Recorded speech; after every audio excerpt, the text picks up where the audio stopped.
नमस्कार, एक बार फिर से हम मराठों को लेकर के आपके समक्ष आए हैं और ये फिर से मराठों का लगभग 20-21 वीडियो आ चुका है, लेकिन अभी मराठी हम लोग समाप्त नहीं कर पाए हैं। और आज हम लोग मराठों की ही कड़ियों में मराठों का हास का प्रारंभ करने जा रहे हैं, या मराठों का हास कहें या पेशवाओं का हास, जहाँ से प्रारंभ हुआ, जहाँ से शुरू हुआ, वहाँ से आज हम लोग इस टॉपिक को उठाने जा रहे हैं, पढ़ने जा रहे हैं। तो कौन सा ऐसा समय था, कौन सा ऐसा काल था कि वहाँ से पेशवाओं का हास शुरू हुआ या मराठों का हास शुरू हुआ। तो वो समय अब आपको बताने की ज़रूरत नहीं है, आपने मराठों को इतना पढ़ा है कि वो काल आपको बताने की ज़रूरत नहीं है। वो काल था पानीपत का तृतीय युद्ध, यानी 1761 का पानीपत का तृतीय युद्ध। वो समय, वो काल था जब मराठों का हास, मराठों का अंत प्रारंभ होता है। यहाँ से मराठों के साम्राज्य का पतन प्रारंभ होता है। जी हाँ, तो इस कड़ी को हम समझे, यानी कि पानीपत के तीसरे युद्ध के बाद से हम लोग मराठों के इतिहास को जाने, पेशवाओं के इतिहास को जाने, उससे पहले हम एक बार पूरी पेशवा वंशावली को कनेक्ट करना यहाँ पे ज़रूरी है, ताकि हम लोग जान पाएँ कि आखिर क्या हुआ था पेशवाओं के साथ, कैसे पेशवा, कौन कौन पेशवा आया, कौन कौन से पेशवाओं ने शासन किया, और अब हम कौन से पेशवा को पढ़ने वाले हैं। तो चलिए इस पूरे घटनाक्रम को हम शुरू करते हैं। तो पेशवा वंशावली, ध्यान रखिएगा, पहले बात ये बात क्लियर कर दें कि ये जो हम पेशवाओं को आज पढ़ेंगे, ये पेशवाओं को हम शिवाजी के शासनकाल से नहीं पढ़ रहे हैं। ये जो हम पेशवाओं को पढ़ने जा रहे हैं, ये छठवें पेशवा से पढ़ने जा रहे हैं। यानी बालाजी विश्वनाथ जो हैं, ये छठे पेशवा हैं, ये छठवें पेशवा हैं। बालाजी विश्वनाथ जो हैं वो छठवें पेशवा हैं। तो हम छठवें पेशवा से मराठा साम्राज्य के पेशवाओं का अध्ययन करेंगे। इससे पहले 5 और पेशवा हो चुके हैं मराठा साम्राज्य में। अब बात ये आती है कि आखिर ये जो पेशवा आए, ये कब से आए पेशवा। तो आप जानते हैं कि 1680 वो समय काल था जब शिवाजी की मृत्यु होती है, और 1674 वो समय काल है जब शिवाजी अपना राज्याभिषेक करवाते हैं। तो जब शिवाजी अपना राज्याभिषेक करवाते हैं और अपने राज्य को चलाने के लिए वो एक रणनीति बनाते हैं, उसी के तहत 1674 में वो एक अष्टप्रधान नामक विभाग बनाते हैं। अष्टप्रधान, जैसे आज मंत्रिमंडल है कहा जाता है, उसी प्रकार एक अष्टप्रधान नामक विभाग बनाया जाता है। अष्टप्रधान यानी अष्ट, अष्ट माने 8, प्रधान यानी प्रमुख, यानी 8 प्रमुख लोग, पूरे साम्राज्य के 8 प्रमुख लोग, जो कि साम्राज्य के 8 प्रमुख चीज़ों को देखते थे, उसकी निगरानी करते थे, उसके सर्वे सर्वा होते थे। तो 1674 में अष्टप्रधान का निर्माण होता है शिवाजी के द्वारा, और उस अष्टप्रधान में जो सबसे ऊंचा पद होता है वो पेशवा का पद है, और उसी समय से पेशवाई प्रारंभ होती है। लेकिन आप जानते हैं कि 1680 में शिवाजी की मृत्यु हो जाती है, और शिवाजी की मृत्यु के समय से ही पेशवा या अष्टप्रधान का जो पद है, इसको उतना महत्व नहीं दिया जाता। शिवाजी के जो पुत्र हैं संभाजी, वो भी अष्टप्रधान को महत्व नहीं देते। संभाजी के बाद जो गद्दी पर बैठते हैं राजा राम, वो भी अष्टप्रधान को महत्व नहीं देते।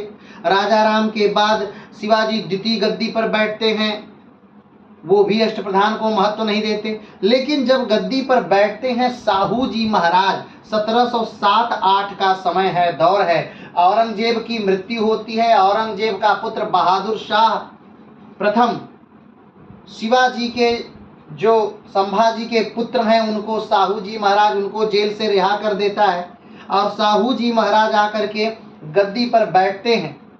और जब साहू जी महाराज गद्दी पर बैठते हैं तो साहू जी महाराज अपना प्रभुत्व बढ़ाने के लिए अपने एक बहुत विश्वास पात्र बालाजी विश्वनाथ को पेशवा बना देते हैं। बालाजी विश्वनाथ को पहली बार पेशवा बनाया गया था 1713 में, ध्यान रखिएगा।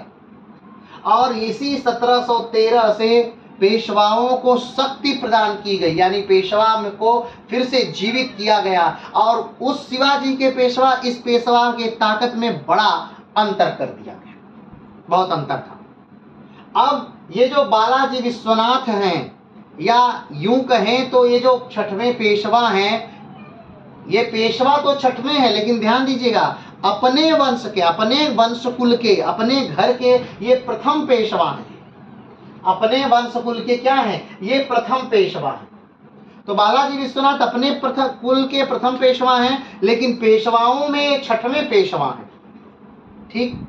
और बालाजी विश्वनाथ के समय से ही जो पेशवाई होती है वो वंशानुगत हो जाती है, क्योंकि बालाजी विश्वनाथ ने साहू जी महाराज के लिए बहुत सारा कार्य किया और साहू जी महाराज बालाजी विश्वनाथ के उस ऋण को चुकाने के लिए ही इस पेशवाई पद को वंशानुगत बना देते हैं। तो क्या इससे पहले जो पेशवाई थी वंशानुगत नहीं है? नहीं, इससे पहले पेशवाई जो है वो वंशानुगत नहीं है। इससे पहले पेशवाई जो है वो योग्यता के हिसाब से दी जाती है, जो अधिक योग्य है उस व्यक्ति को पेशवा बना दिया जाता था। लेकिन बालाजी विश्वनाथ जब इस गद्दी पर आते हैं और वो पेशवाओं की ताकत को बढ़ाते हैं या यूं कहें तो मराठाओं के साम्राज्य को और ज्यादा प्रसारित करते हैं और अपना पूरा जीवन, यानी 1713 में वो पेशवा बनते हैं और 1720 तक वो जीवित रहते हैं, तब तक वो मराठा साम्राज्य को बहुत दूर तक ले जाते हैं। 1720 में जब वो मरते हैं तो उनका 20 वर्ष का लड़का बाजीराव पेशवा बनता है। अब ध्यान दीजिएगा बालाजी विश्वनाथ को ऐसा नहीं है कि बस एक लड़का है बाजीराव, उनके कई बच्चे हैं, जैसे में बाजीराव, चीमाजी अप्पा, भीऊ भाई और अनुबाई, ये बहुत सारे उनके बच्चे हैं। लेकिन जो बाजीराव हैं वो सबसे बड़े पुत्र हैं। हिंदू मैथोलॉजी के अनुसार जो सबसे बड़ा पुत्र है वही उत्तराधिकारी होगा, राज्य का वही उत्तराधिकारी होगा। सबसे बड़ा पुत्र क्या होगा? राज्य का उत्तराधिकारी होगा। तो जब बालाजी विश्वनाथ की मृत्यु होती है तब बाजीराव जो हैं, बाजीराव हैं वो क्या बनते हैं? उत्तराधिकारी बनते हैं और यूं कहें तो वो गद्दी पर बैठ जाते हैं, वो पेशवा बनते हैं। कब? तो ये घटना है 1720 की, ठीक है। अब 1720 में, अब ध्यान दीजिएगा, जब से बाजीराव शासक बनते हैं तो बाजीराव कोई नॉर्मल पेशवा नहीं है।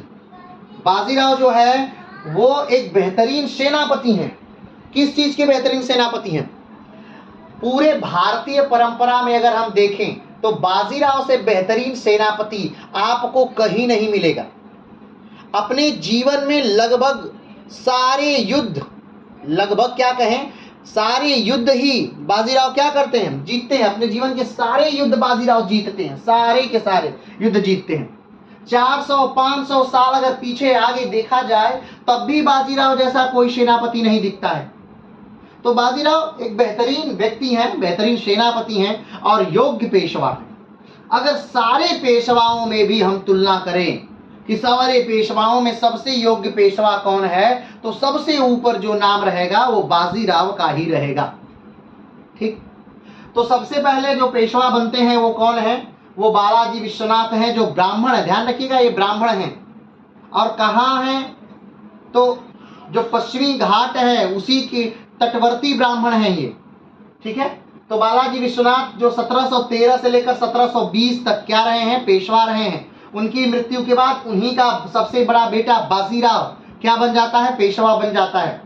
और बाजीराव का भी शासनकाल यानी पेशवाई पद बहुत लंबा नहीं चलता है। ध्यान रखिएगा बालाजी विश्वनाथ भी साहू जी महाराज के शासनकाल में ही मर गए और बाजीराव भी साहू जी महाराज के शासन काल में ही मर गए। बाप और बेटे दोनों साहू जी महाराज के शासन काल में मर गए। ठीक है, आगे बढ़ते हैं। बाजीराव का शासनकाल 1720 से लेकर 1740 तक चलता है और इस काल के दौरान पेशवाओं ने उतनी प्रगति की जितने पूरे मराठा साम्राज्य के शासनकाल के दौरान प्रगति नहीं की।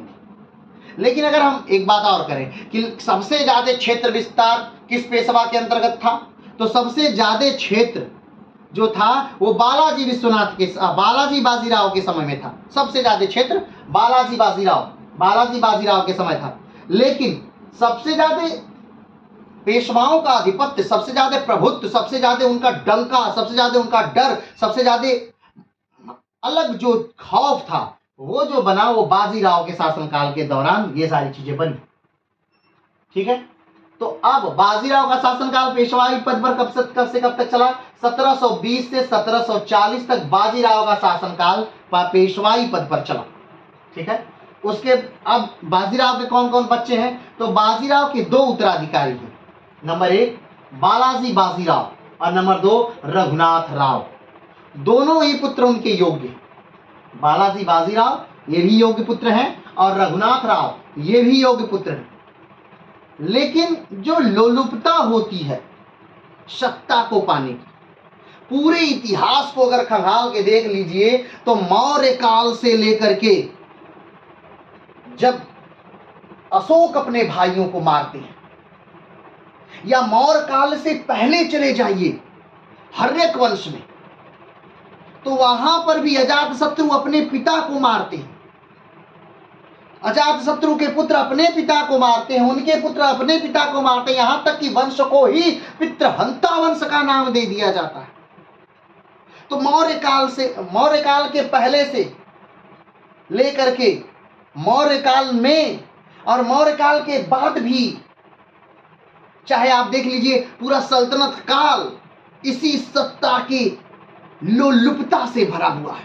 भाई भाई को मार देता है, पिता पुत्र को कहा जाता है कि मोहम्मद शाह तुगलक,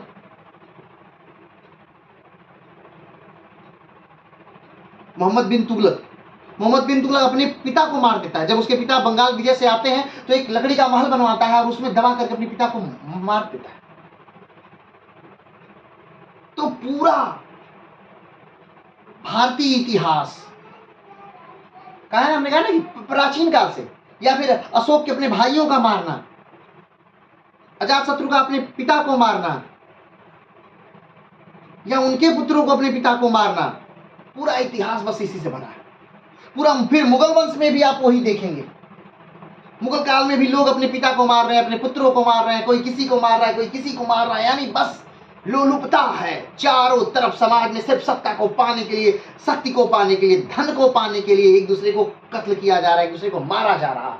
पूरा इतिहास भरा पड़ा है और इतिहास हम लोग इसीलिए पढ़ते हैं ताकि इतिहास से हम सीख सकें। और इतिहास ये सिखाता है कि हर वो चीज क्षणिक है जो सिर्फ यही रह जाती है, कोई भी चीज साथ नहीं जाती, लेकिन फिर भी हम उस चीज के लिए ही एक दूसरे का कत्ल करते चले जाते। तो वही बात कह रहे हैं कि ये सिर्फ मराठों में नहीं, मराठों में तो है। अभी आप देख रहे हैं कि इससे पहले मराठों में था, मराठा राजा बनने में आप देखेंगे लोगों को मारा जा रहा है, कत्लेआम हो रहा है वहां पर भी। फिर यहाँ पर पेशवाओं में भी कत्लेआम हो रहा है, चाचा अपने पुत्र को मरवा रहे हैं, भाई अपने भाई का शत्रु बना हुआ है, राजा वो इनको नहीं बनने दे रहे, वो इनको नहीं बनने दे रहे, पूरा वही सत्यानाश यहाँ पर भी हो रहा है। सल्तनत काल में भी यही, प्राचीन भारत में भी यही, मध्यकालीन भारत में भी यही, मुगल काल में भी यही, और आप मराठा काल में भी यही। हर जगह चाहे जिस काल, जिस समय, जिस परिस्थिति में आप देखिए, सत्ता की लोलुपता, धन की लोलुपता व्यक्ति को अपने प्रियजनों की हत्या करने पर भी विवश करती है।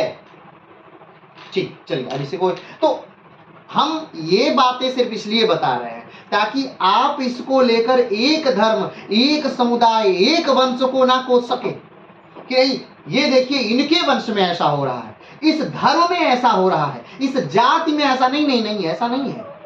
हर धर्म में, हर जाति में, हर वंश में ऐसा होता आया है कि धन की लोलुपता, सत्ता की लोलुपता एक दूसरे को कत्ल करने पर विवश करती है, चाहे माँ पुत्र हो, पिता पुत्र हो, या भाई भाई हो, चाचा भतीजा हो, कोई भी हो, हर जगह कत्लेआम है सत्ता की लोलुपता कारण।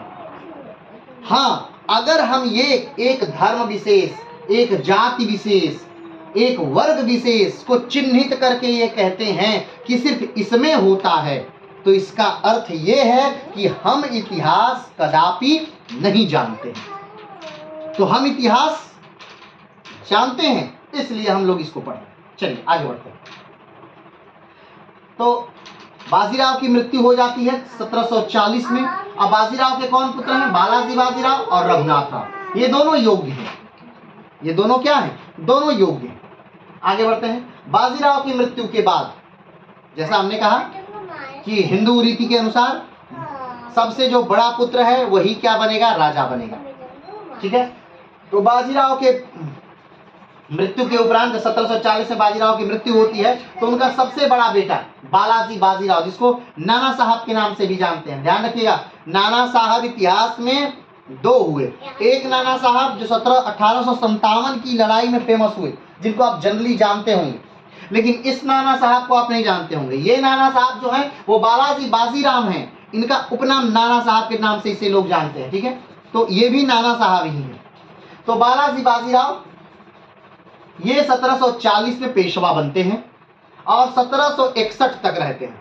हाँ, 1761 यानी पानीपत के तृतीय युद्ध तक ये पेशवा रहते हैं। और इन्हीं के शासनकाल के समय पानीपत का तृतीय युद्ध हुआ और इन्हीं के शासनकाल के समय मराठा साम्राज्य ध्वस्त हुआ। ध्वस्त, अब उसे न किस शब्दों में कहा जाए वो अलग विषय है। जब आप ये पूरा मराठा साम्राज्य पढ़ लेंगे तो आप खुद अवलोकन कर लेंगे कि 1761 में पानीपत के तृतीय युद्ध के बाद मराठों का क्या हश्र हुआ।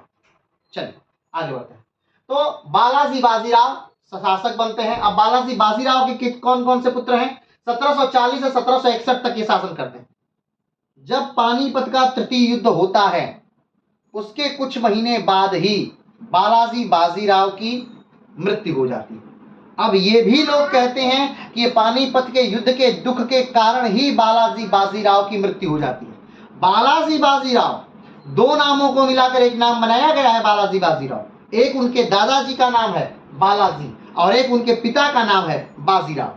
तो बालाजी दादा का नाम और बाजीराव पिता का नाम, तो दोनों नाम को मिला करके बना दिया गया बालाजी बाजीराव, और यही बाजीराव के पुत्र हैं, बालाजी बाजीराव। तो पानीपत के तृतीय युद्ध के बाद इनकी मृत्यु हो जाती है। इनके जो पुत्र हैं वो है विश्वासराव, माधवराव और नारायण राव। लेकिन आप पेशवा वंशावली में देखेंगे कि बालाजी बाजीराव के बाद इनके पुत्र माधवराव गद्दी पर बैठे हैं। अब आप सोचेंगे कि बालाजी बाजीराव के बाद माधवराव को कैसे गद्दी पर बैठाया जा सकता है, जबकि अभी तक तो सबसे बड़ा पुत्र गद्दी पर बैठता है। तो सबसे बड़ा पुत्र तो विश्वासराव है, तो विश्वासराव की जगह माधवराव क्यों गद्दी पर बैठ गया? तो विश्वासराव की जगह माधवराव गद्दी पर इसलिए बैठता है, विश्वासराव की जगह माधवराव इसलिए बैठता है, माँ से बोल दो, जाओ माँ से बोल दो। विश्वासराव के बाद माधवराव गद्दी पर इसलिए विश्वासराव गद्दी पर नहीं बैठता है, बल्कि कौन बैठता है? माधवराव। तो विश्वासराव गद्दी पर क्यों नहीं बैठता है? क्योंकि विश्वासराव की हत्या हो चुकी है। कब हत्या हो चुकी है? तो 1761 में जो पानीपत का तृतीय युद्ध हुआ था, उस पानीपत के तृतीय युद्ध का जो सैन्य कमांडर था, सेनापति था, वो विश्वासराव को बनाया गया था। उस समय विश्वासराव 20 वर्ष का था। विश्वासराव पेशवा का उत्तराधिकारी पुत्र था, इसीलिए उसे सेनापति के तौर पे सैन्य कमांडर बना करके, सैनिक कमांडर बनाकर, सेना का सर्वोच्च अधिकारी बना करके उस युद्ध में भेजा गया था। ये अलग बात थी कि उस युद्ध के जो वास्तविक सेनापति थे वो सदाशिवराव भाऊ थे, लेकिन जिसको बना के भेजा गया था ऑफिशियली जो सेना का कमांडर था वो कौन था? विश्वासराव। तो ये विश्वासराव है जो बालाजी बाजीराव की प्रथम औलाद हैं, सबसे बड़ी औलाद हैं। ये 1761 में 20 वर्ष के हैं और 20 वर्ष की अवस्था में ये पानीपत के तृतीय युद्ध में लड़ने के लिए जाते हैं और उसी युद्ध में इनकी हत्या हो जाती है, मार दिया जाता है। और उसी 1761 के युद्ध में मारा जाता है सदाशिवराव भाऊ को। अब आपके दिमाग में आएगा कि सदाशिवराव भाऊ कौन है। तो सदाशिवराव भाऊ जो हैं वो चीमाजी अप्पा के लड़के हैं।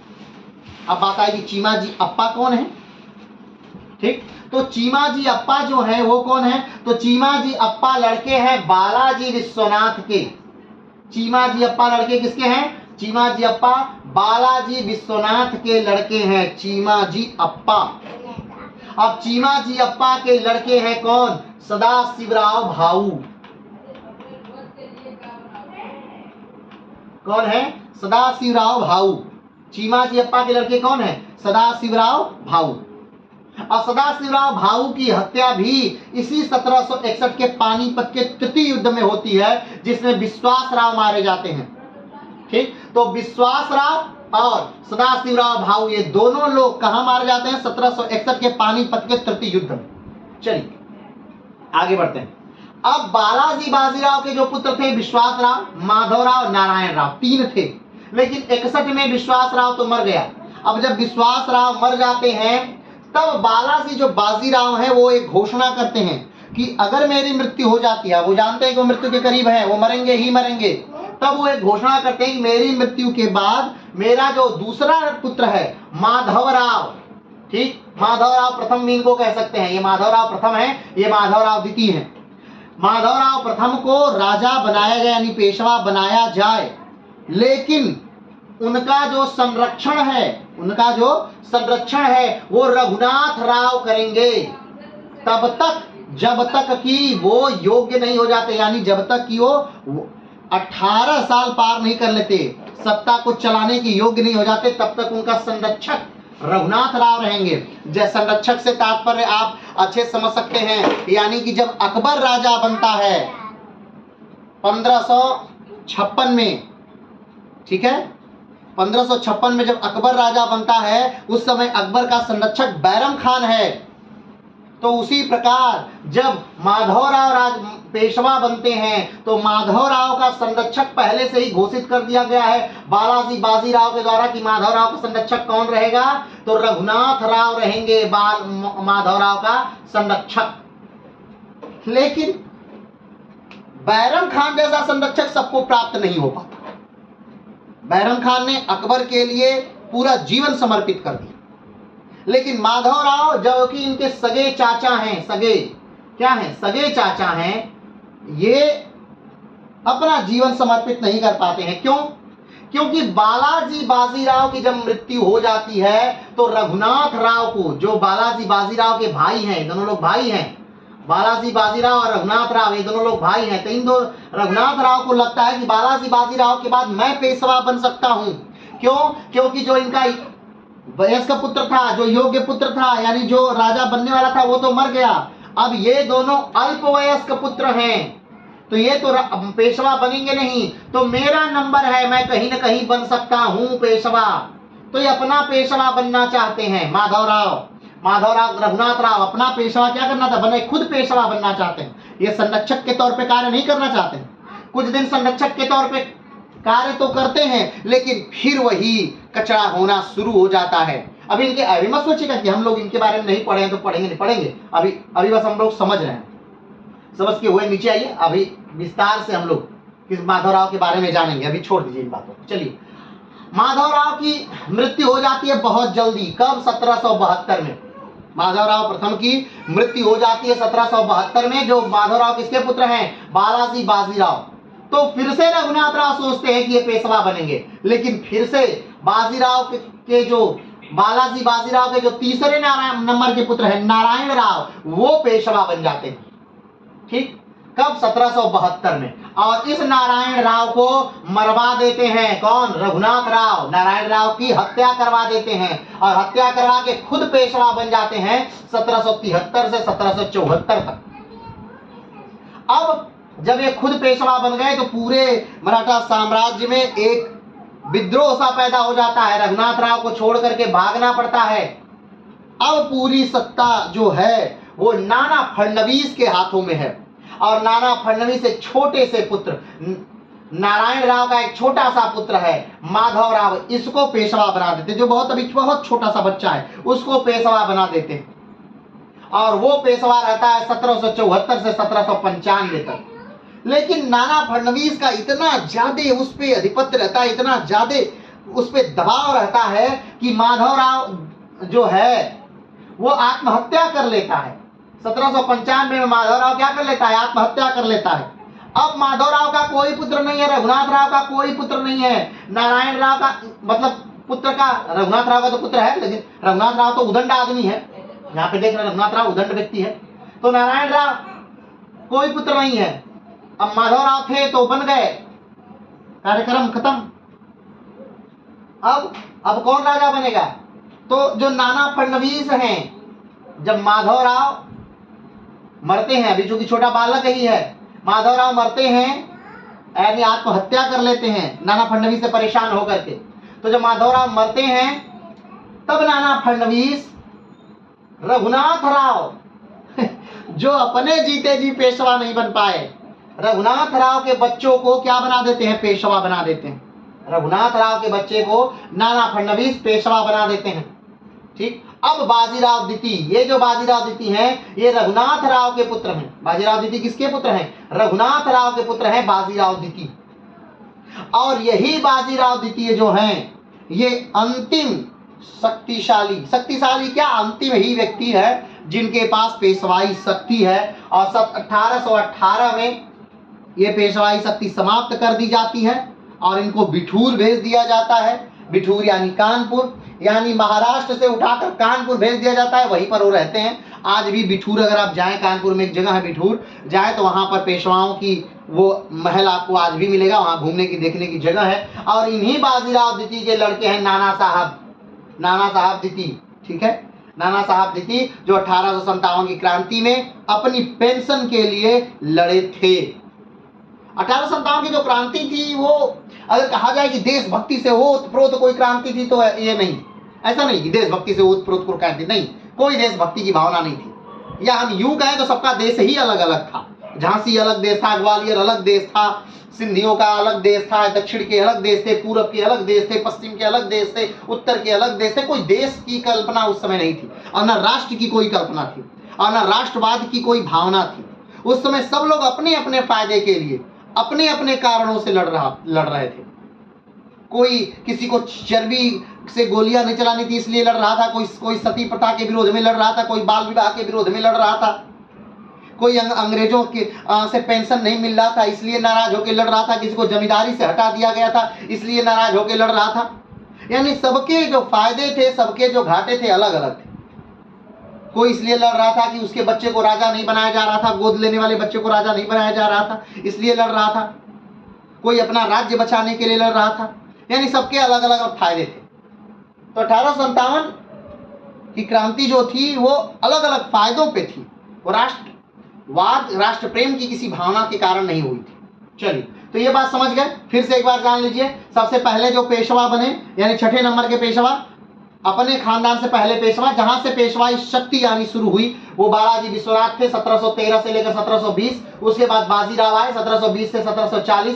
बाजीराव के बाद उनके पुत्र आए बालाजी बाजीराव 1740 से 1761। बालाजी बाजीराव के बाद बालाजी बाजीराव के पुत्र आए माधवराव 1761 से 1772। माधवराव के बाद फिर बालाजी बाजीराव के दूसरे पुत्र बने नारायण राव 1772 1773। नारायण राव के बाद फिर रघुनाथ राव पेशवा बने। रघुनाथ राव कौन है, किसके पुत्र हैं? तो ये बाजीराव के पुत्र हैं रघुनाथ राव 1773 1774। उसके बाद माधवराव राजा बने, ये किसके पुत्र हैं? तो नारायण राव के पुत्र हैं माधवराव, ये राजा बने 1774 से 1795। अब माधवराव के बाद फिर बाजीराव द्वितीय, ये किसके पुत्र हैं? तो रघुनाथ राव के पुत्र हैं बाजीराव द्वितीय। और इसके बाद नाना साहब द्वितीय। नाना साहब द्वितीय कोई पेशवा नहीं थे, पेशवाई कोई नहीं दी गई थी, इन्हें बस इसलिए हम लिख दिए क्योंकि 1857 की लड़ाई में इनका बड़ा नाम आता है, इसलिए इनको लिख करके हम बता दिए हैं कि ये नाना साहब है। इस नाना साहब को इस नाना साहब से आप कंफ्यूज मत करिएगा, ये भी नाना साहब है, ये भी नाना साहब है। तो ये नाना साहब बहुत योग्य व्यक्ति हैं, बहुत दूरदर्शी हैं, बहुत बलशाली हैं। इनके समय में भारत का जो मराठा साम्राज्य है वो अटक से लेकर कटक तक फैला है। भारत के सबसे बड़े साम्राज्यों में से एक साम्राज्य है मराठा। और ये जो है इनके पास ऐसी कोई शक्ति नहीं है। ये कानपुर के में रहते हैं। छोटी सी जागीर इनको मिली है और इनके अंग्रेजों ने पेंशन देने से मना कर दिया है। अपने पेंशन के लिए लड़ रहे हैं बस, और कोई बात नहीं है। चलिए अब इन बातों को यहीं पर रोकते हैं। और आज जिसको हमें पढ़ना है, क्योंकि क्लास में तो खत्म होंगे नहीं, जिसको हमें पढ़ना है वो किसको पढ़ना है, तो माधवराव प्रथम। ठीक है, माधवराव प्रथम को पढ़ना है, जो बालाजी बाजीराव की मृत्यु के बाद पेशवा बने हैं 1761 में, और 1761 से लेकर 1772। और अगर देखा जाए तो माधवराव जो हैं ये योग्य पेशवाओं में आखिरी योग्य पेशवा। इसके इनके बाद कोई भी योग्य, महत्वपूर्ण या काबिल पेशवा पेशवाई में नहीं आता है, एक भी पेशवा नहीं। हाँ, अगर कोई आता है तो नाना फडणवीस का नाम आ सकता है इन मराठों में पेशवाओं में, लेकिन वो पेशवा कभी नहीं रहे, वो किंग मेकर की भूमिका में रहे। ठीक है, तो ध्यान रखिएगा, आखिरी बेहतरीन पेशवा, आखिरी वो पेशवा जिसने पानीपत के तृतीय युद्ध के बाद, उस महान साम्राज्य के बाद फिर से मराठों की पेशवाओं की खोई हुई शक्ति को प्राप्त किया, वो व्यक्ति माधवराव प्रथम 1761 से लेकर 1772 तक मात्र अपने 11 साल के छोटे से कार्यकाल में मराठों की पूरी खोई हुई शक्ति को प्राप्त किया। उस छोटे से कार्यकाल में भी उसे लास्ट का 1 साल अपनी बीमारी में लड़ना पड़ा, यानी उन्हें टीबी हो गया था। माधवराव प्रथम जो है इनको टीबी हो गया था और लास्ट में इनकी मृत्यु बहुत दर्दनाक थी, भयावह थी। तो अब अपने बीमारी में लड़ना पड़ा और शुरुआत के 2 वर्ष इन्हें गृह युद्ध लड़ना पड़ा, यानी उत्तराधिकार का युद्ध लड़ना पड़ा। माधवराव यानी अपने ही चाचा से उत्तराधिकार का युद्ध लड़ना पड़ा। तो ये माधवराव आप पेशवाओं में आखिरी पेशवा हैं जो कि योग्य हैं, जो कि काबिल थे, और जिन्होंने 10 साल 11 साल के छोटे से कार्यकाल में अपने खोई हुई प्रतिभा, खोए हुए मराठा साम्राज्य का सम्मान फिर से प्राप्त किया और फिर से दिल्ली तक अपने साम्राज्य को फैला दिया। ठीक, वो हमने बताया था आपको कि भारत ही नहीं, पाकिस्तान और अफगानिस्तान से लेकर के इलाका उड़ीसा तक फैला हुआ था मराठों का। लेकिन जब ये पानीपत का तृतीय युद्ध होता है तो उत्तर भारत पूरी तरह से, पूरा उत्तर भारत मराठों के हाथ से चला जाता है। लेकिन माधवराव के संरक्षण में, माधवराव के नियंत्रण में फिर से उत्तर भारत माधवराव उसे प्राप्त करते हैं। तो ये कहानी है आखिरी, आज हम जो पढ़ने जा रहे हैं वो आखिरी काबिल पेशवा की। इसके बाद कोई काबिल पेशवा नहीं आया, कोई योग्य उत्तराधिकारी नहीं आया। इसके बाद के लोगों को बस बना दिया गया, कठपुतली बना दिया गया, कठपुतली बना के बस नचाया गया। नारायण राव छोटे थे, इनको मरवा दिया गया। रघुनाथ राव कुछ ही समय तक बस राज कर पाए, तो इनके चाचा थे, योग्य व्यक्ति थे, लेकिन लोग ही नहीं चाहते थे कि कभी राजा, कभी पेशवा बने। माधवराव छोटा सा बच्चा था नारायण राव का, जिसको नाना फडणवीस ने अपने हाथ की कठपुतली बनाकर कितने सालों तक नचाया। नाना फडणवीस से परेशान होकर शनिवार वाड़ा से कूद करके आत्महत्या कर लेता है, सोचिए। और उसके बाद बाजीराव द्वितीय, ये इनका पूरा जीवन तो बस अंग्रेजों के पास भागने में ही निकल गया। और इन्होंने जाकर के अंग्रेजों से कई संधियां कर ली, जिसकी वजह से द्वितीय आंग्ल मराठा युद्ध प्रारंभ हो गया, जिसने पूरी तरह से पेशवाओं को नेस्त नाबूद कर दिया। रघुनाथ राव वो व्यक्ति जिनकी वजह से प्रथम आंग्ल मराठा युद्ध हुआ और उस पर अंतिम कील ठोकने वाले बाजीराव द्वितीय, जिनकी वजह से द्वितीय आंग्ल मराठा युद्ध हुआ और जिसकी वजह से मराठा साम्राज्य ही समाप्त हुआ। तो चलिए आज हम पढ़ने वाले हैं आखिरी योग्य पेशवा को, माधवराव प्रथम को, जिनका शासनकाल 1761 से 1772 तक रहा। चलिए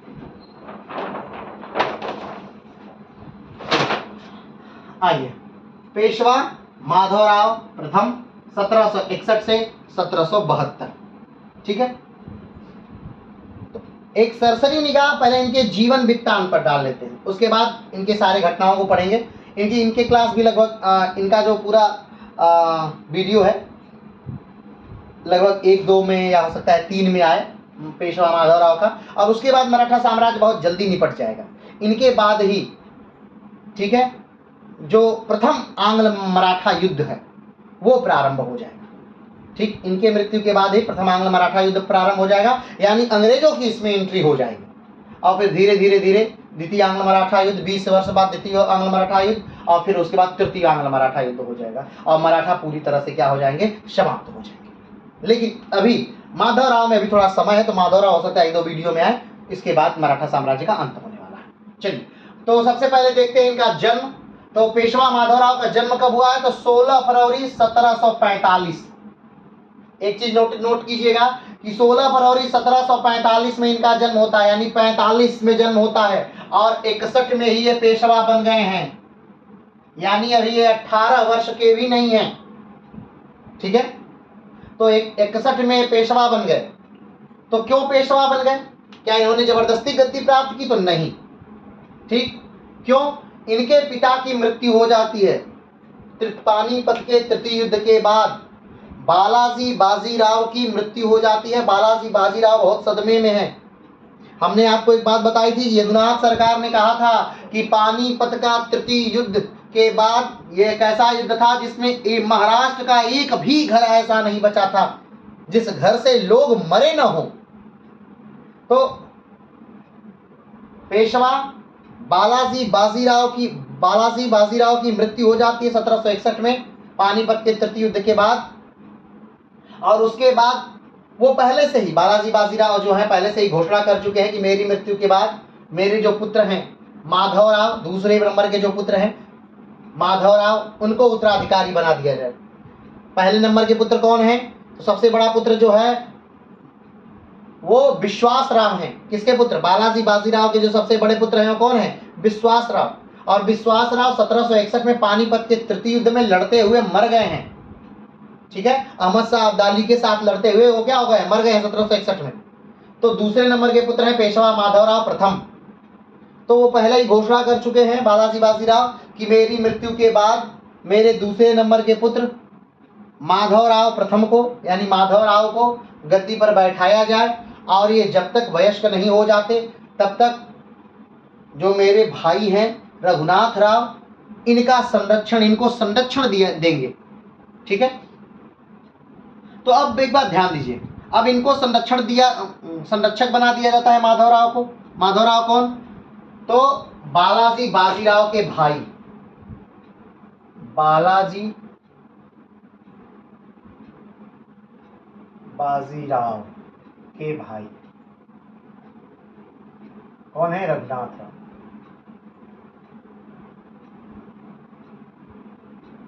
अब ध्यान दीजिए, रघुनाथ राव जो है वो संरक्षक हैं किसके, माधवराव के। माधवराव पेशवा बना दिए गए, रघुनाथ राव का उनका संरक्षक नियुक्त कर दिया गया। लेकिन रघुनाथ राव कभी संरक्षक रहना चाहते ही नहीं थे, वो हमेशा से पेशवा बनना चाहते हैं। तो जब उनको संरक्षक बनाया गया तो अपने से जुड़े बहुत सारे लोगों को, जो उनसे जुड़े लोग हैं, जो जिन पे वो विश्वास कर सकते हैं रघुनाथ राव, उन सबको उस पूरे एरिया में अच्छी अच्छी जगहों पर अच्छा अच्छा पद देने लगे। ध्यान दीजिएगा, आज की भी सरकारों में ऐसा होता है, जब सरकारें आती हैं, सरकारें बदलती हैं, तो अपने लोगों को पद देना प्रारंभ कर देती हैं। अलग अलग यूनिवर्सिटी के वाइस चांसलर उस पार्टी के लोग बनने लगते हैं, अलग अलग राज्यों के राज्यपाल उस पार्टी के लोग बनने लगते हैं, यहां तक कि राष्ट्रपति भी उस पार्टी का चाहने से बनने लगते हैं। बहुत सारी बातें। तो उसी प्रकार जब रघुनाथ राव क्या बनते हैं, जब रघुनाथ राव संरक्षक बनते हैं माधवराव का, तो वो अपने सारे लोगों को उनके अच्छे अच्छे जगहों पर भर्ती करने लगते हैं और धीरे धीरे अपना साम्राज्य स्थापित करने लगते हैं। अब ये बात कहीं ना कहीं अच्छी नहीं लगती है लोगों को, जो लोग दूसरे दल के हैं, दूसरे पार्टी के। तब 2 दल बन जाते हैं और फिर उसमें युद्ध होता है और जीतते रघुनाथ राव।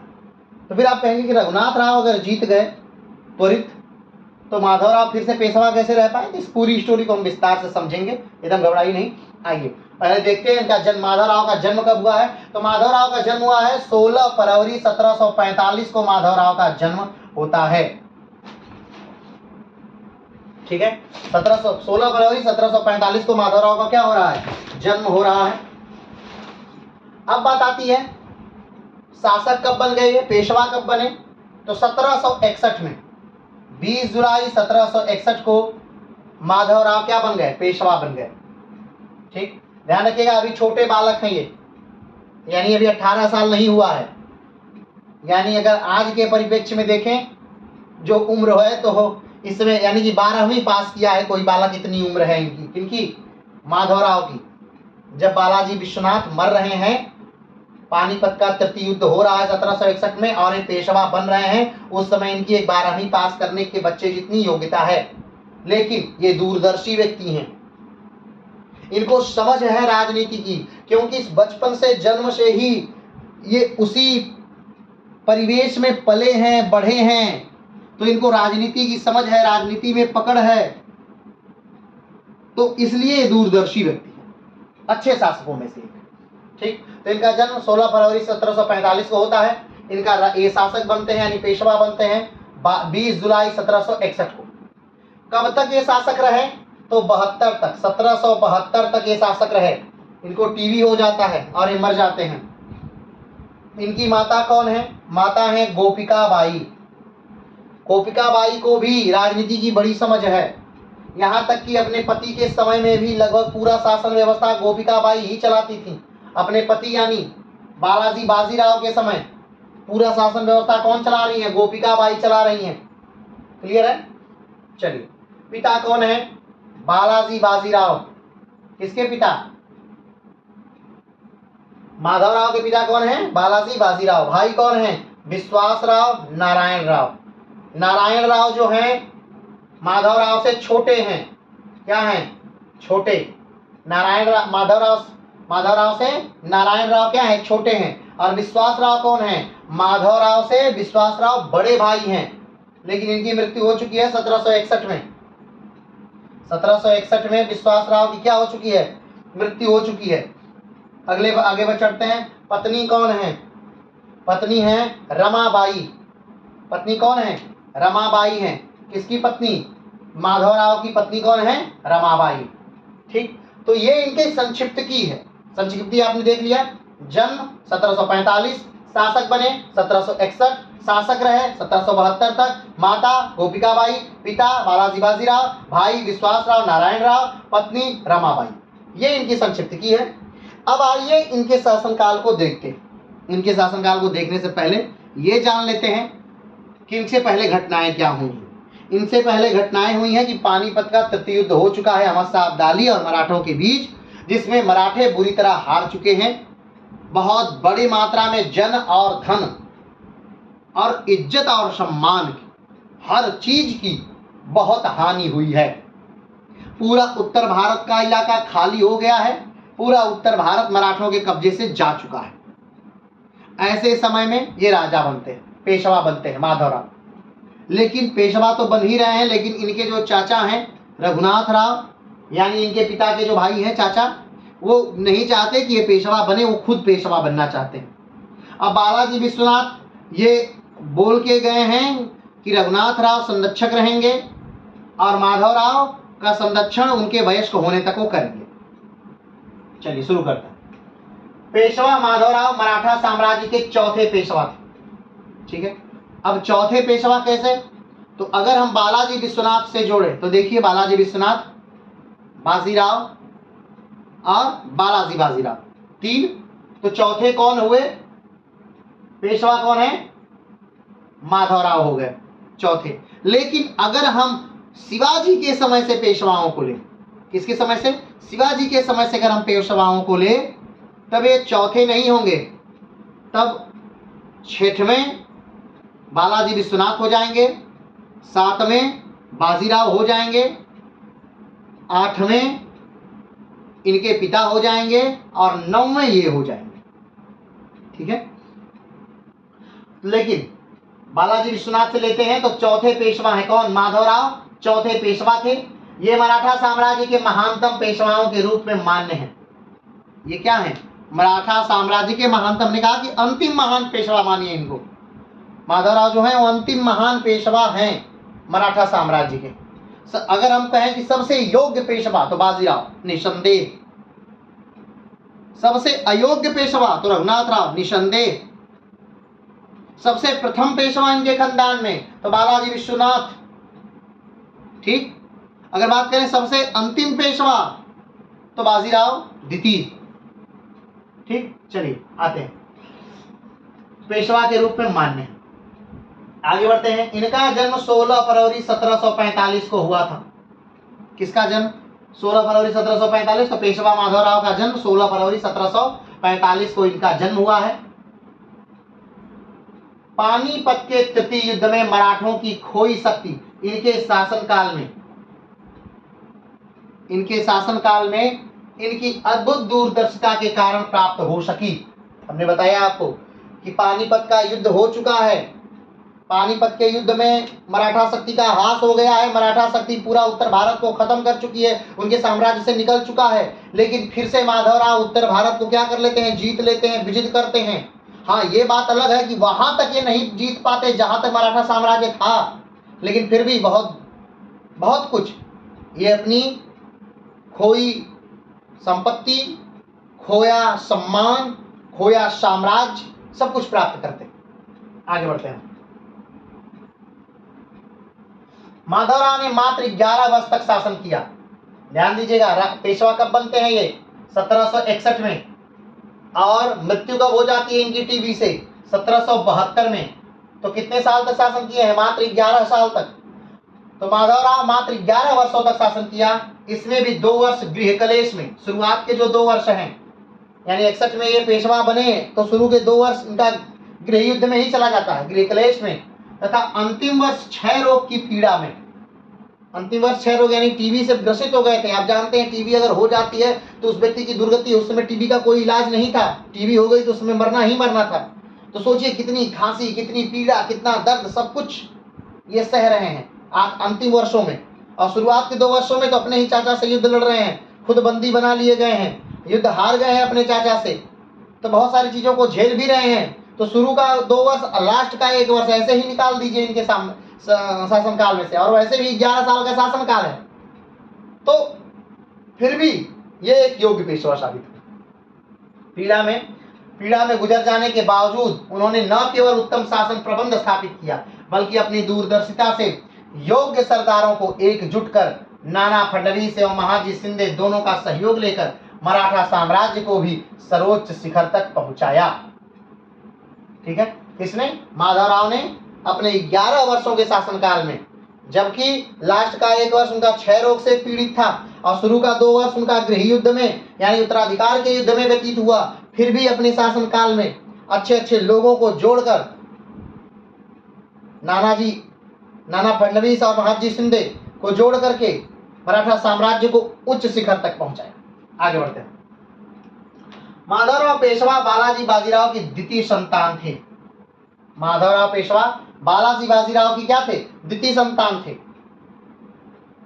यानी माधवराव जो है किसके पुत्र हैं? बालाजी बाजीराव के। और बालाजी बाजीराव के माधवराव दूसरे पुत्र हैं। पहले कौन है? विश्वासराव। तो पहले पुत्र विश्वासराव गद्दी पर क्यों नहीं बैठे? पेशवा क्यों नहीं बने? क्योंकि वो पानीपत के तृतीय युद्ध में मर चुके हैं, तो कहां से गद्दी पर बैठेंगे? इसलिए ये दूसरे पुत्र गद्दी पर बैठते हैं, जबकि ये अभी उनकी उम्र नहीं है गद्दी पर बैठने की। फिर भी माधवराव के संरक्षण, रघुनाथ राव के संरक्षण में माधवराव गद्दी पर बैठ जाते हैं। चलिए आगे बढ़ते हैं। माधवराव लगभग 16 साल की उम्र में पेशवा बन गए थे। लगभग 16-17 साल की उनकी उम्र है जब वो क्या बन गए हैं? पेशवा बन गए हैं। ध्यान दीजिएगा। लेकिन ये मत सोचिएगा कि इससे कम उम्र में लोग राजा नहीं बने हैं। याद करिए, अकबर 13 से 14 साल की उम्र में राजा बनता है, बाबर 13 से 14 साल की उम्र में राजा बनता है, और योग्य राजा भी रहते हैं। बात समझ रहे हैं ना? योग्य राजा भी ये दोनों हैं। यहाँ पर भी ये 16 साल की उम्र में पेशवा बन रहे हैं। याद करिएगा, बाजीराव भी 20 साल की उम्र में ही पेशवा बन जाते हैं। तो बहुत छोटे भी नहीं है, लेकिन हाँ छोटे भी हैं। आगे बढ़ते हैं। पेशवा बालाजी बाजीराव ने अपनी मृत्यु के समय से पूर्व ही यह निर्णय कर दिया था कि उनके बाद उनका अल्पवयस्क पुत्र माधवराव ही गद्दी पर बैठेगा। तथा उसके वयस्क होने तक उसके चाचा रघुनाथ राव पेशवा की तरह से राजकाज संभालेंगे। अब पेशवा बालाजी बाजीराव जो है वो मरने से पहले 1761 में बालाजी बाजीराव की मृत्यु होती है, तो बालाजी बाजीराव 1761 से पहले ये बता चुके हैं कि मेरे मरने के बाद मेरा दूसरे नंबर का जो पुत्र है माधवराव द्वितीय, वो माधवराव प्रथम, वो गद्दी पर बैठेगा और उसके संरक्षक बनेंगे रघुनाथ राव, यानी मेरे भाई रघुनाथ राव जो हैं वो उसके संरक्षक बनेंगे और राजकाज का सारा प्रबंध वही देखेंगे। तो जब उनकी मृत्यु होती है तो रघुनाथ राव को माधवराव का संरक्षक बना दिया जाता है और माधवराव को पेशवा बना दिया जाता है। क्लियर है? आगे बढ़ते हैं। राघोबा ने अल्पवयस्क पेशवा के संरक्षक के रूप में शासन की बागडोर अपने हाथों में ले ली। ठीक, राघोबा ने क्या ले ली? अल्पवयस्क पेशवा के संरक्षक के रूप में शासन की बागडोर अपने हाथों में ले ली। उन्होंने कहा कि भाई मेरे भाई कह के मरे हैं कि मेरा पुत्र अल्पवयस्क है, अल्पवयस्क पुत्र जब नहीं रहे वो उसकी शासन सत्ता मुझे तब तक चलानी है जब तक वो वयस्क नहीं हो जाता। तो इस दौरान वो पूरी शासन सत्ता अपने हाथों में लेते हैं और अलग अलग जगहों पर अपने लोगों को फिट करते हैं, यानी बैठा देते हैं, उच्च उच्च पद देते थे।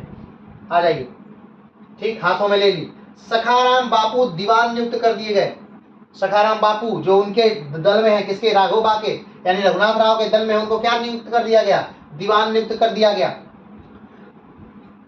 अब जब आप अपने लोगों को उच्च पद दे रहे हैं तो ऐसा तो है नहीं कि बाकी लोग अंधे हैं, उनको समझ में नहीं आएगा, उनको भी तो समझ में आएगा, उनकी भी तो आंखें हैं, वो लोग भी देख रहे हैं कि भाई ये तो अपने लोगों को बैठाते जा रहे हैं राज्य में पूरी तरह से, यानी कल को पूरी सत्ता इनके पास रहेगी। तो जब पुत्र वयस्क भी होगा तो क्या जरूरी है कि ये उस वयस्क पुत्र को शासन सत्ता सौंपें या दें? ये तो जरूरी नहीं, हो सकता है न दें, तो क्या कोई कर लेगा? तो पेशवा की माता गोपिकाबाई, पेशवा की माता गोपिकाबाई, गोपिकाबाई कौन है? ये बालाजी बाजीराव की पत्नी है और माधवराव की मां है गोपिकाबाई। महान पेशवा बाजीराव के समय से ही पेशवाई के विभिन्न कार्यों तथा संकटों को भी देखती आई थी। याद करिएगा, यही गोपिकाबाई हैं जिन्होंने कहा था कि विश्वासराव 1761 के पानीपत के युद्ध में विश्वासराव को भेजा जाना चाहिए, विश्वासराव को सेना का सर्वोच्च कमांडर बनाकर भेजा जाना चाहिए, सेनापति बना के भेजा जाना चाहिए। और गोपिका बाई के कहने पर ही बालाजी बाजीराव ने अपने 20 वर्षीय पुत्र विश्वासराव को पानीपत के तृतीय युद्ध में चीफ एंड कमांडर बना के, यानी सेनापति बना के भेज दिया। क्लियर है? आगे बढ़ते हैं। तो पेशवा की माता गोपिकाबाई महान पेशवा बाजीराव के समय से ही के विभिन्न कार्यों तथा संकटों में को भी देखती आई थी। उन्हें रघुनाथ राव द्वारा सारा अधिकार अपने हाथ में लेना अच्छा नहीं लगा। अब गोपिकाबाई जान गई कि रघुनाथ राव सारा अधिकार अपने हाथ में ले रहे हैं, उच्च पद दे रहे हैं अपने लोगों को, ये सही नहीं है, किसी भी प्रकार से ये सही नहीं है कि अपने लोगों को आप उच्च पद दे दीजिए, तो कल जब आपको हटना होगा शासन सत्ता से, जब पुत्र वयस्क होगा तो आपको हटना होगा, उसे सारी शक्तियां सौंपनी होंगी, तो आपके लोग अगर उन उच्च पदों पर रहेंगे तो कैसे, आप क्यों हटेंगे? आप तो अपने लोगों द्वारा शासन करवा लेंगे, आप तो राजा को कठपुतली बना देंगे। ठीक, इसलिए ये उदास हैं, इनको चिंता है इस बात की। उन्होंने राघोबा के एकाधिकार का विरोध करना आरंभ किया। इस प्रकार पूना के दरबार में गृह कलह आरंभ हो गया। ध्यान रखिएगा, कभी भी अगर आप चाहे अच्छी चीज चाहे बुरी चीज किसी भी का विरोध करेंगे तो आप एक नए युद्ध को जन्म देंगे और फिर दो पक्ष तैयार हो जाएंगे, एक ऐसा पक्ष जो आपके पक्ष में है और दूसरा ऐसा पक्ष जो आपके पक्ष में नहीं है, और एक और पक्ष तैयार होगा जो ना आपके पक्ष में है ना आपके विपक्ष के पक्ष में, वो न्यूट्रल है, और वही लोग तय करते हैं कि कौन सा पक्ष जीतेगा। चलिए, तब गोपिकाबाई बहुत इस बात का विरोध करने लगी कि सारी शक्ति रघुनाथ राव अपने हाथों में ले रहे हैं, माधवराव के पास कोई शक्ति ही नहीं है, कल को अगर माधवराव को जब शक्ति देनी हो तो क्या जरूरी है, रघुनाथ राव देंगे ही देंगे। अब जब ये बात होती है तो रघुनाथ राव बहुत घबरा जाते हैं। ठीक है, और दरबार में गृह कलह की स्थिति उत्पन्न हो जाती है, दो गुट बन जाते हैं। याद करिएगा, मुगलिया सल्तनत में भी दो गुट बन गए थे। ठीक, दो गुट क्या हो जाए, दो गुट बन जाते हैं, सरदारों के दो पक्ष बन गए, एक गोपिकाबाई का समर्थन करने वाले जैसे बाबूराव, फडणवीस, चिवकर राव पेठे, आनंदराव रस्ते, तात्या घोरपड़े, ये सारे लोग किसके पक्ष में? गोपिकाबाई के पक्ष में। और दूसरा जो ग्रुप बना वो कौन था? रघुनाथ राव का ग्रुप। इनके ग्रुप में कौन कौन थे? सखाराम बापू, चिंतो बट्ठल, महिमत राव, चिटड़ीस, कृष्णराव, पारसनीस, आबा पुरंदे आदि। ठीक है। तो ये सारे लोग रघुनाथ राव के समर्थन में हैं। अब दो गुट हैं, एक गुट जो रघुनाथ राव को पेशवा बनाना चाहता है और दो गुट, दूसरा गुट जो कि माधोबा को पेशवा बनाना चाहता है। ठीक। अब क्या है अगला? रघुनाथ राव के समर्थन अनेक प्रमुख लोगों सहित आम जनता की स्वाभाविक सहानुभूति बालक पेशवा के प्रति भी इसलिए जब राघोबा तथा सखाराम बापू को लगा कि उनका विरोध बढ़ता जा रहा है तो उन्होंने बालक पेशवा और गोपिकाबाई को विवश करने के उद्देश्य से अपने पदों से त्याग पत्र देने की धमकी दी। उनको लगता था कि उनके बगैर राजकाज संभव नहीं हो पाएगा। तब मजबूरन गोपिकाबाई को झुकना पड़ेगा। चलिए समझते हैं। अब पूना के दरबार में दो पक्ष बन गए, एक रघुनाथ राव का जो चाहता है कि रघुनाथ राव पेशवा बने, और दूसरा माधवराव का जो चाहता है कि माधवराव पेशवा बने। रघुनाथ राव ही इस समय पूरे साम्राज्य को क्या कर रहे हैं? चला रहे हैं। तब रघुनाथ राव ने सोचा कि अब पूरे साम्राज्य में सहानुभूति की लहर दौड़ी है। किसके लिए? माधवराव के लिए। क्यों? क्योंकि माधवराव अभी बच्चा है और उस बच्चे के बाप जल्दी ही मरे हैं और उसके बाप एक योग्य व्यक्ति थे। तो पूरा साम्राज्य भी चाहता है कि राघोबा रघुनाथ राव न बने पेशवा। कौन बने? माधवराव। तो रघुनाथ राव एक चाल चलते। रघुनाथ राव माधोबा से कहते हैं कि देखिए, अगर आप चाहते हैं कि हम आपके साम्राज्य को चलाएं तो हमें बहुत सारी मेरी मर्जी की कुछ चीजें चाहिए, नहीं तो फिर हम क्या कर देंगे? हम इस्तीफा दे देंगे। हम क्या दे देंगे? हम और हमारे जो दीवान हैं और भी बहुत सारे लोग क्या दे देंगे? इस्तीफा दे देंगे। ठीक। अब जब इस्तीफा की बात आती है तो रघुनाथ राव को ऐसा लगता है कि अगर हम इस्तीफा देने की धमकी दें तो जो गोपिकाबाई हैं या जो माधवराव हैं ये लोग हमारे सामने क्या हो जाएंगे? झुक जाएंगे। माधवराव हमारे सामने झुक जाएंगे। अगर हम इस्तीफा देने की बात कहेंगे तो ये लोग झुक जाएंगे, क्योंकि साम्राज्य पूरा तो हम ही चला रहे हैं और अगर हम न रहें तो साम्राज्य चलेगा ही नहीं। निजाम नीचे से आक्रमण कर देगा, ये हो जाएगा, वो हो जाएगा। हर व्यक्ति को ऐसा लगता है कि उसके ना रहने पर ये चीजें नहीं होंगी, वो चीजें नहीं होंगी, वो चीजें बदल जाएंगी, वो चीजें बुरे से होंगी, वो ही है तो कर रहा है, वही जिम्मेदारी से कर रहा है। बहुत सारी गलतफहमियां व्यक्ति पाल लेता है। लेकिन व्यक्ति को हमेशा ये बात याद रखनी चाहिए, इतिहास किसी के ना रहने से रुकता नहीं है। आपके गैप को भरने के लिए गर्म हवाएं जब ऊपर उठ जाती हैं तो उसे भरने के लिए दूसरी हवाएं बड़ी तेजी से आकर उस खाली स्थान को क्या करती हैं? भर देती हैं। उसी प्रकार से आप के न रहने पर आपसे योग्य या कम योग्य व्यक्ति ही आकर उसे भर लेगा, लेकिन वो गैप कभी नहीं रहेगा, वो पूरा होगा ही होगा। आपसे अच्छा चाहे आपसे बुरा, गैप पूरा होगा। ऐसा मत सोचिए कि आपके ना रहने से कभी कोई चीज रुक जाएगी, रुकती कभी कोई चीज नहीं। तो पेशवा माधवराव को एक तरह से चैलेंज दे दिए रघुनाथ राव कि अगर आपने मेरी बातें नहीं मानी तो मैं अपने पद से इस्तीफा दे दूंगा और राज्य के बहुत सारे कर्मचारी अपने पद से इस्तीफा दे देंगे। अब जब ये बात पता चली गोपिकाबाई को तो उन्होंने कहा कि ठीक है, इनका इस्तीफा मंजूर करिए और नए लोगों को नए नए पदों पर नियुक्त कर लीजिए। चलिए, गोपिकाबाई ने चतुराई का परिचय देते हुए इन दोनों को अलग ही रखते हुए इनके स्थानों पर बाबूराव फडणवीस तथा त्रिभंकर राव पेठे को नियुक्त करने की बात की। ठीक, उन्होंने कहा कि ठीक है, आप अपना इस्तीफा दे दीजिए और आपकी जगह पर ये दो लोग नियुक्त कर दिए जाएंगे। इस बात से राघोबा क्रुद्ध हो गए और अपनी सेना बनाने लगे। अब राघोबा क्या हो गए, इस बात से बहुत नाराज हो गए कि आप हमें निकालने की बात करती है। अब देखिए राघोबा ही एक तरफ क्या कह रहे हैं कि हम इस्तीफा दे देंगे, और जब उन्हें निकालने की बात हो गई तो वो नाराज हो गए और वो अपनी सेना क्या, तो सेना तो पहले से ही बना रहे थे, लेकिन अब खुले तौर पे वो सेना क्या करने लगे, बनाने लगे। ठीक, माधवराव ने रघुनाथ राव को समझाने का प्रयास किया, किंतु रघुनाथ राव खुद पेशवा बनना चाहता था, इसलिए उसने बहुत सी अनुचित मांग रखी।